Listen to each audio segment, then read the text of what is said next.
Hello, Form Tutors. I'm really excited to be speaking with you today. Hopefully you've not got video fatigue. I'm really excited about this year's Black History Month. As you know, we are on the cusp of an important sea change regarding how we think and talk about race in society. And so this year's Black History Month is a perfect opportunity to just raise our racial literacy levels as a school. So I see it as an opportunity for us to introduce some core principles of critical race theory and anti-racism theory. Now, I think I've mentioned before, there has been a tendency for some sections of the right-wing press to problematize critical race theory and sort of frame it as something that is divisive. But honestly, it's the opposite. It's so empowering.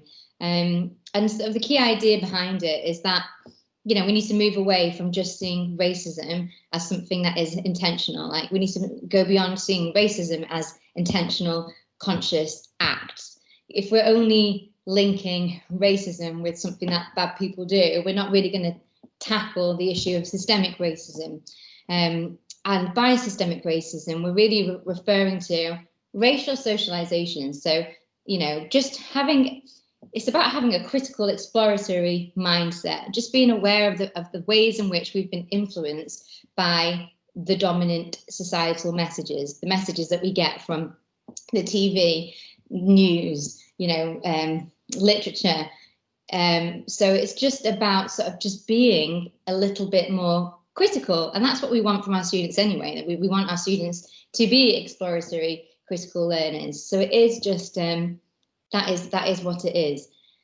So I'm really excited to do a bit of work with everyone on this. So there are 4 lessons. The first one is unconscious bias. The second one is myth busting. The third one is looking at a current issue. And the fourth one is like a choice board task, where students can choose a task to do that kind of follows up on something they've learned from one of those previous sessions. So what I'm going to do with you today is I'm going to show you the myth busting lesson and show you how to deliver it. So yeah, hopefully you will enjoy it. Okay, the first slide is just getting students to think about the previous session, so the session on unconscious bias, and they have to recall what they learned and make links between what they've learned and our hallmarks. So how does the work that we did last week on unconscious bias link with our values as a school? And then the second slide is more sort of like the main starter for this particular session. Now, this session is on myth busting. So get students in pairs to talk about these things just for 3 minutes. Why do you think some people have the perception that Africa is a country? Is there a perception that Africa is poor? Where were the first civilizations? Can you name some of the early civilizations? Who was the richest king in history and where was he from? Okay, don't show students this slide, but this is just for you. Now, you don't need to explain too much at this stage because the session itself will answer these questions. But take some feedback and you might make some of these points. So in Western society, Africa is often talked and written about as if it's one homogenous place. The dominant images in the media are of famine and poverty. One of the dominant narratives in Western media is that we in the West must help those in Africa, that we can save the African people. Due to racial socialization, so due to the messages we get from the media, the education system, all aspects of society, many people in Western society are unable, to make the connection between Britain's colonial history and the creation of the first and third world. You don't need to go into too much detail about that, but you know, it's sort of a dominant narrative is the fact that, you know, white people should help African people, but very rarely are those messages coming through about Britain's relationship with Africa in terms of its colonial history. The messages that we get are that nothing grows in Africa. So yeah, we get that kind of message as well. And that there are no natural resources. when actually, you know, we know that Africa is a very wealthy continent in terms of its natural resources.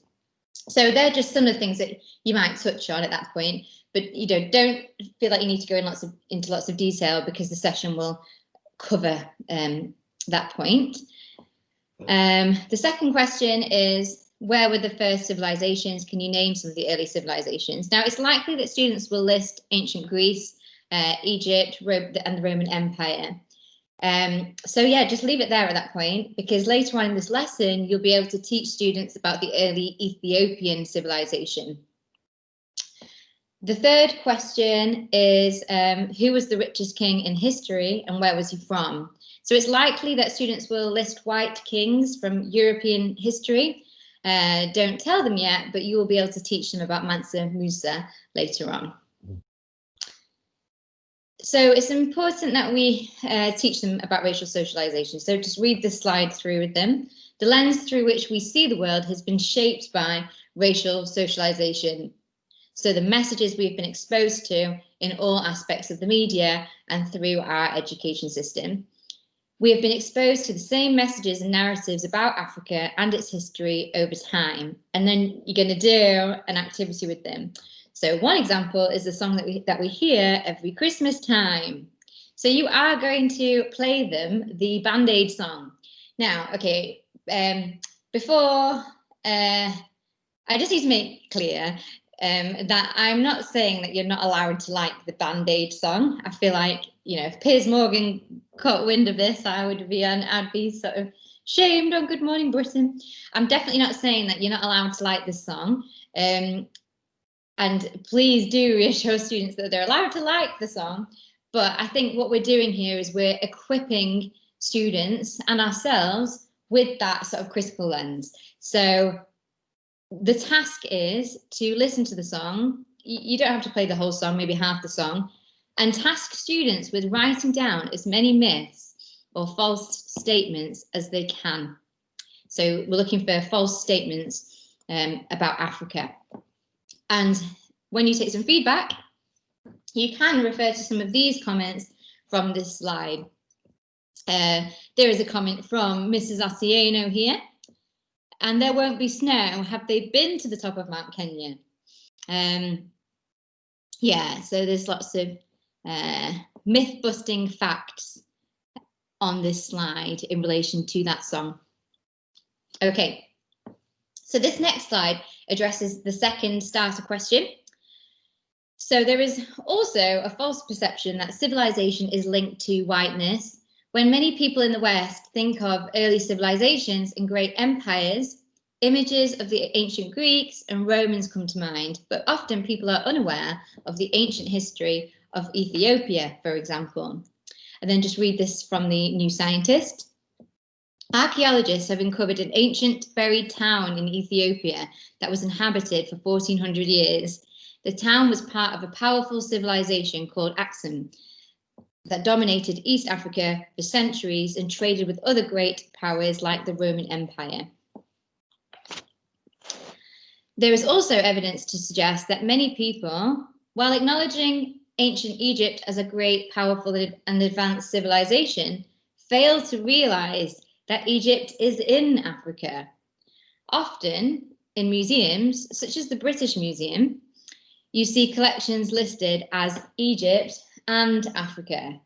Titles such as this further reinforce unconscious bias. It implies that Egypt is separate from Africa in terms of what it represents. It reinforces the idea that Africa does not have a history of early civilization. And then this next slide addresses the third starter question. So who was the richest king in history and where was he from? The richest king in history is Mansa Musa, the 14th century West African emperor of the Mali Empire. Now, I would open up this link for students. It's a link to a podcast. The podcast is called You're Dead to Me. It is the guy that wrote Horrible Histories. So what you could do is you could listen to a bit of that podcast in a future form time session, or you could just, you could just open up and show the students the podcast and just encourage them to listen to it in their own time. So there we go. That's the third question addressed, and it leads on to some reflection questions. Do you think we learn enough about great and powerful Black historical figures? So, the answer to this is no. We don't learn enough, and it is not the responsibility of the of a history department in a school. This is about socialization. It's much bigger than that. So we all have a responsibility as educators to bring in greater representation. But this needs to be taken up on a wider scale as well. But we all have a responsibility. Yeah. So why do you think that is? Well, we can talk about racial socialization, systemic racism.